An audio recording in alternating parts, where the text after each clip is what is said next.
some might say. As if nature and man were fighting a tug-of-war for space. More high-minded souls might suggest. Either way, the town is losing. It has been a very long time since it won at anything. More jobs disappear each year, and with them the people, and the forest devours 1 or 2 more abandoned houses each season.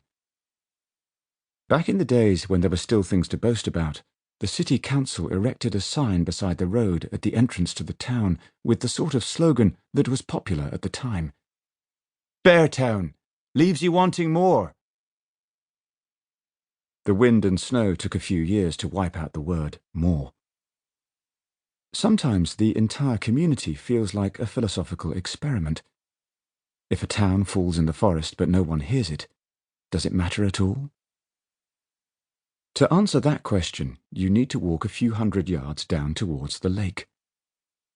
The building you see there doesn't look like much, but it's an ice rink, built by factory workers 4 generations ago, men who worked 6 days a week and needed something to look forward to on the 7th. All the love this town could thaw out was passed down and still seems to end up devoted to the game. Ice and boards, red and blue lines, sticks and pucks, and every ounce of determination and power in young bodies hurtling at full speed into the corners in the hunt for those pucks. The stands are packed every weekend, year after year, even though the team's achievements have collapsed in line with the town's economy. And perhaps that's why. Because everyone hopes that when the team's fortunes improve again, the rest of the town will get pulled up with it.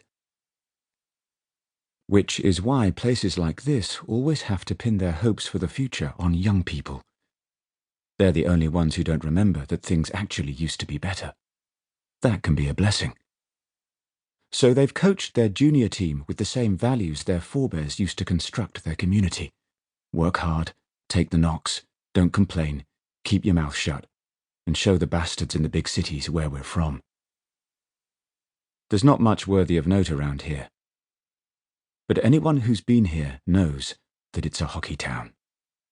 Bang! Amat will soon turn 16.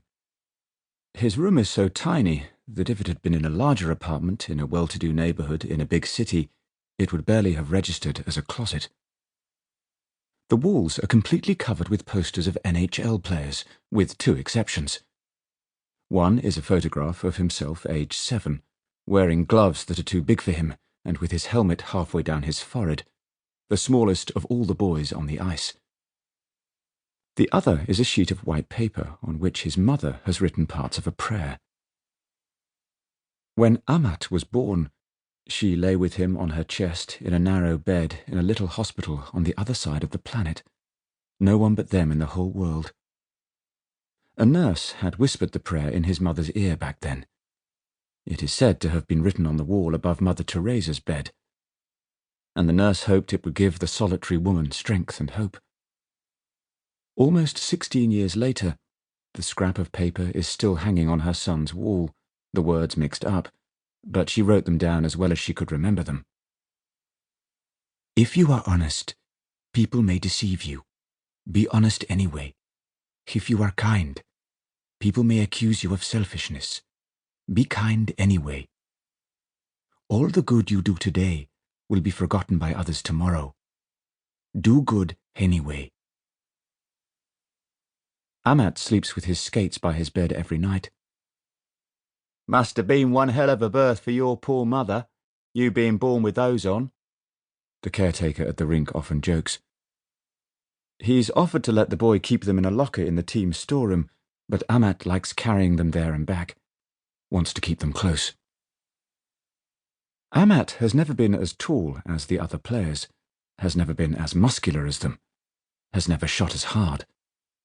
But no one in the town can catch him.